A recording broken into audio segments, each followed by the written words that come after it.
Mon cher Georges Leroux, bon, vous, je connais la réponse, mais les auditeurs, tiens, je pourrais adresser en fait la question aux auditeurs. Pensez-vous, comme Mario Dumont, qu'il y a un complot des multiculturalistes montréalais pour enlever les sapins de Noël des écoles? Si oui, eh bien, le livre dont va vous parler Georges Leroux pourrait vous rendre service. Voici en effet un essai assez décapant sur la peur de l'autre, sur les peurs de l'Occident en contexte de mondialisation. On parle du dernier essai de Tsvetan Todorov, qui donc vient de faire paraître La peur des barbares. On pourrait peut-être rappeler un peu qui est ce Tsvetan Todorov. Je le connais peu, moi, mais il est important. Oui, Tsvetan Todorov a une œuvre... c'est rare qu'on peut dire ça de quelqu'un. Hein. Il a vraiment une œuvre. C'est quelqu'un qui était très connu déjà à la fin des années 60, au début des années 70. C'est un Bulgare qui connaissait très très bien la tradition russe. Et donc qui est arrivé en France à la même époque que par exemple Julia Kristeva, qui est sa compatriote, et qui avait été l'élève de Jacobson, donc qui connaissait très très bien la théorie du roman, la théorie du récit. À l'époque, vous savez, tout était dans l'approche par les signes. C'était la grande époque de la sémiotique. Et donc, Todorov s'est imposé comme un éminent spécialiste de la théorie du langage. Et puis, bon, il a fait beaucoup de livres, énormément de travail sur les récits. Et puis, il s'est éloigné un peu de ça. Il a pris une distance par rapport au formalisme et il a fait un livre où il a exposé de manière autobiographique son retournement. Il s'est aperçu que ce formalisme très sec, qui était dans l'air du temps, c'est-à-dire qui niait la réalité de la subjectivité, la possibilité qu'un auteur soit véritablement derrière ce qu'il écrit. On était en quelque sorte prisonnier de la maison du langage.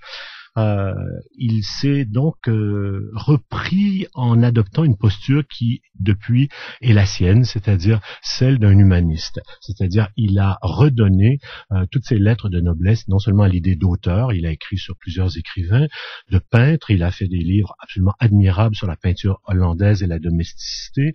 C'est parmi les préférés. Éloge du quotidien, je trouve que c'est un livre qui est vraiment une merveille. C'est un livre sur la peinture vraiment des intérieurs hollandais. Mm-hmm. Et donc depuis les dernières années, c'est un homme donc qui a vieilli, qui a une maturité.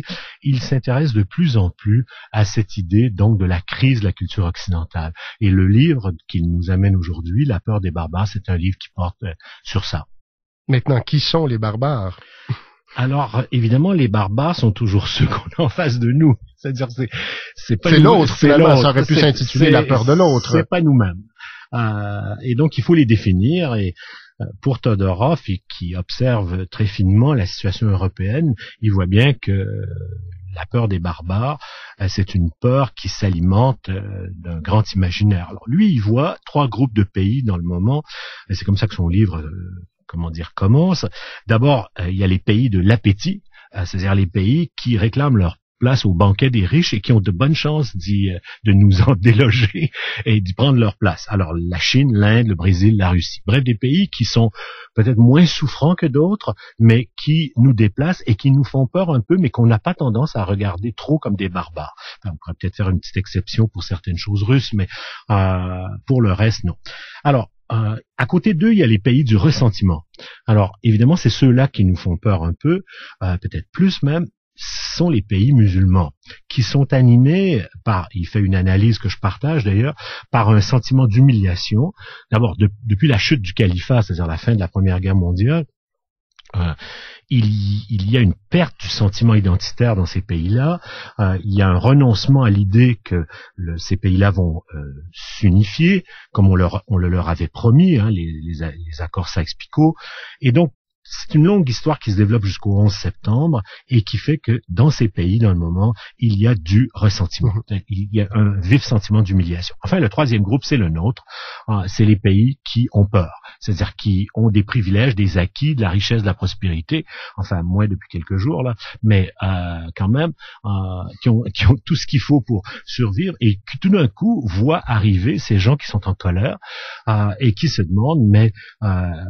dans quel sens et comment est-ce que ça va se retourner contre nous? Voilà le point de départ donc d'une analyse qui est une analyse de la passion sociale, une analyse qui est très riche. Hein, c'est un livre qui est d'une extraordinaire richesse et qui nous montre qu'en fait, les autres sont des barbares quand nous avons décidé de les réprimer. C'est-à-dire que nous leur donnons des qualités, en fait des prédicats plus exactement, quand nous jugeons que notre répression qu'on va exercer à leur endroit est justifiée. Et ça, on le voit donc dans l'islamophobie qui est croissante aujourd'hui en Occident.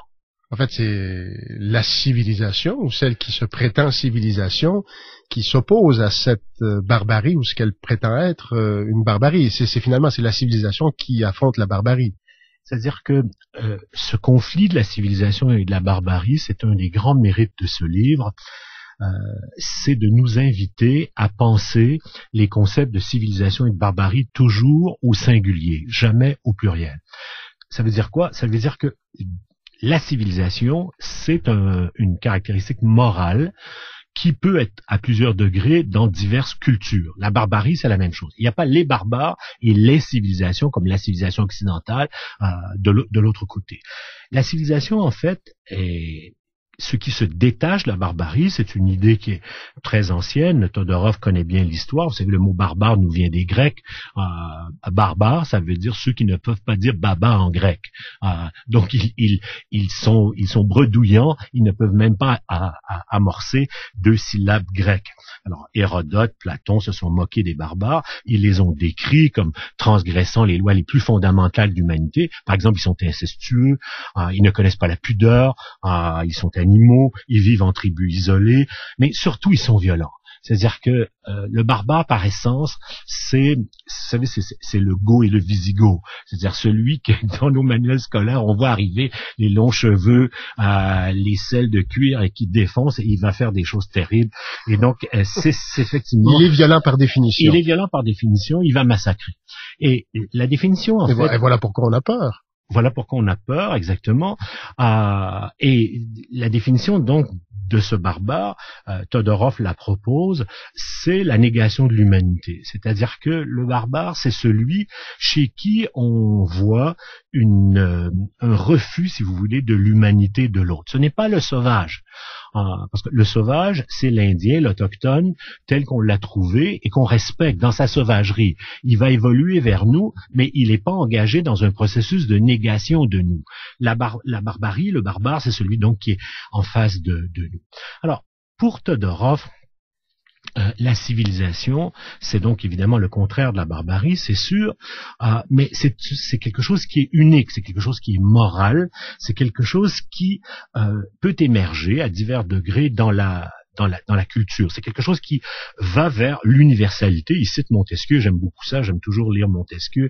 Je trouve que Montesquieu dit très très bien ces choses-là, c'est-à-dire que Montesquieu avait décrit au XVIIIe siècle l'émergence de ces traits, de cette harmonie des cultures qui sont par définition plurielles. Vous êtes né dans une culture, un tel est né dans une autre, et leur comparaison est quelque chose que nous ne pouvons pas instaurer avec des principes qui sont clairs. On pourrait pas dire, par exemple, je sais pas moi, que la société française est très supérieure à la société allemande ou qu'elle est très supérieure à la société brésilienne. Les cultures premières, pour parler comme Fernand Dumont, sont des terreaux fondamentaux où nous naissons et les comparer est a priori inaccessible à l'esprit. Alors que on peut pas juger des cultures. C'est la thèse de Todorov. Vous allez voir, il y a quelques petites difficultés là-dessus. Mais on ne peut pas juger des cultures premières. Ce qu'on peut juger dans une culture, c'est sa participation à l'idée de la civilisation, c'est-à-dire ce qu'elle incorpore des idéaux universels de la civilisation, comme par exemple les droits de la personne ou des caractéristiques de ce genre. Donc, est-ce qu'elle est empreinte de cette morale?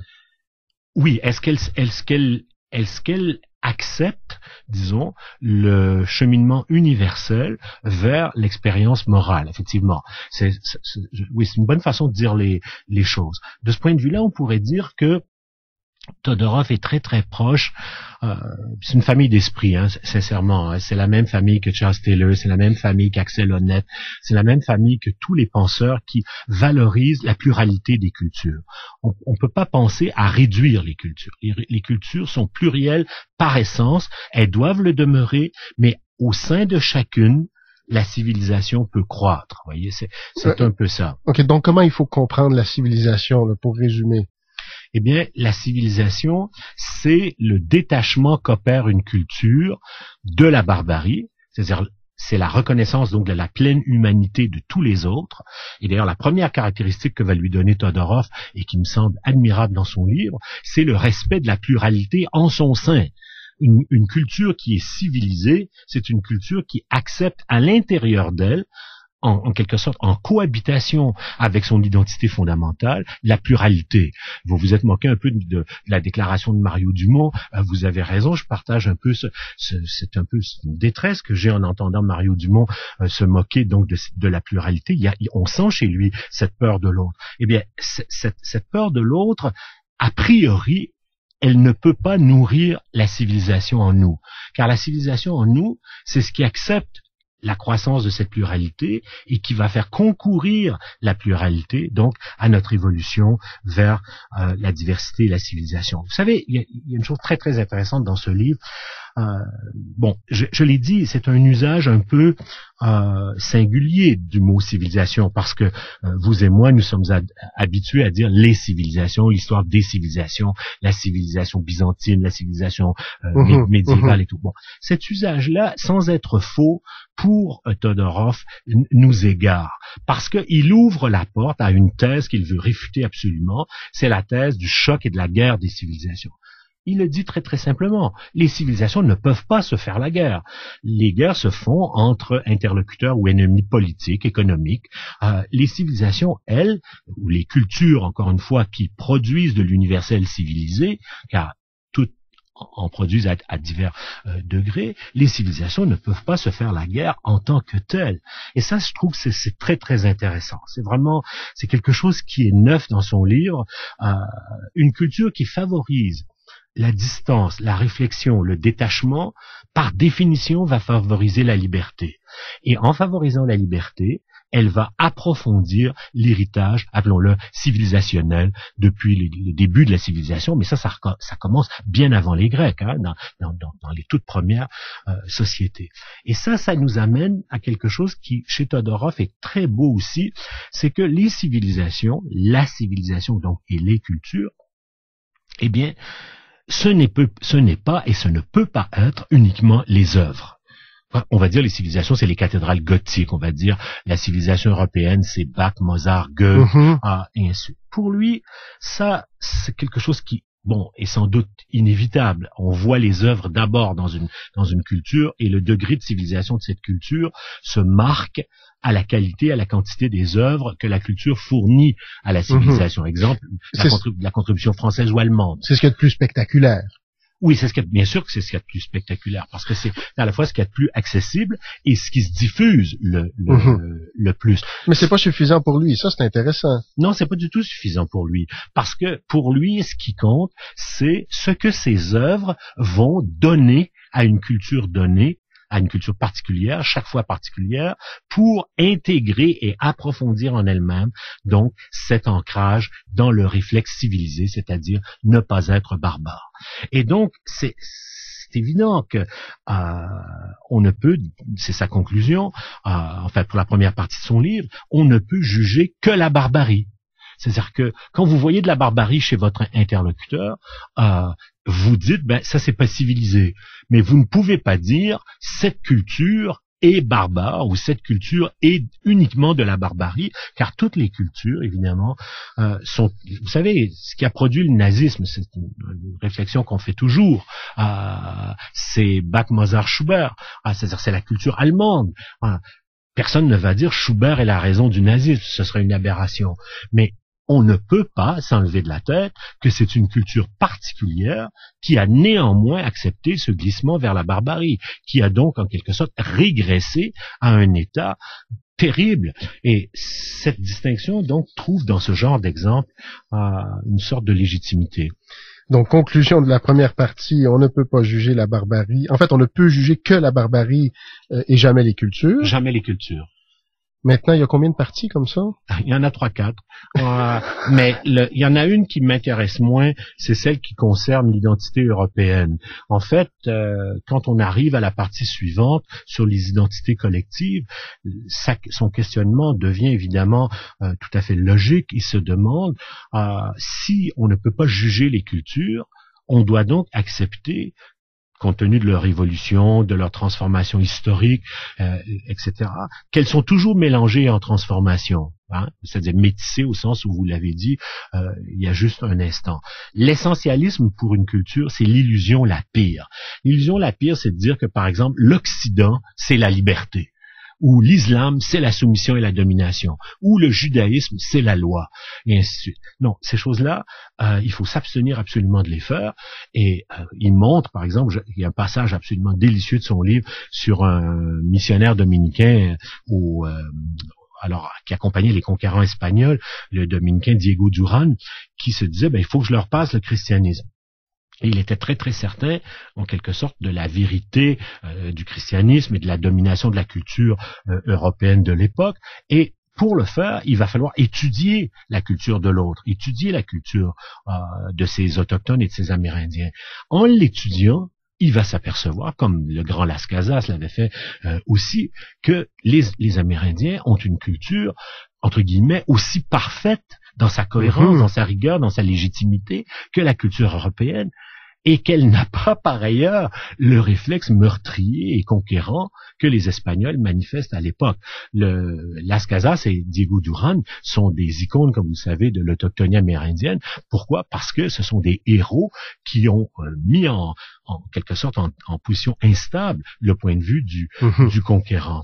Alors ça, c'est assez important, cette réflexion sur les identités comme étant toujours en transformation, toujours en quelque sorte mobilisé vers la différence, et c'est important. Et c'est ça qui l'amène à une critique très très sévère, mais vraiment très bienvenue, de la guerre des mondes. C'est-à-dire de l'idée dans laquelle l'Europe et l'Amérique sont en train de s'installer suite au livre très influent. Il faut le reconnaître, c'est un livre influent.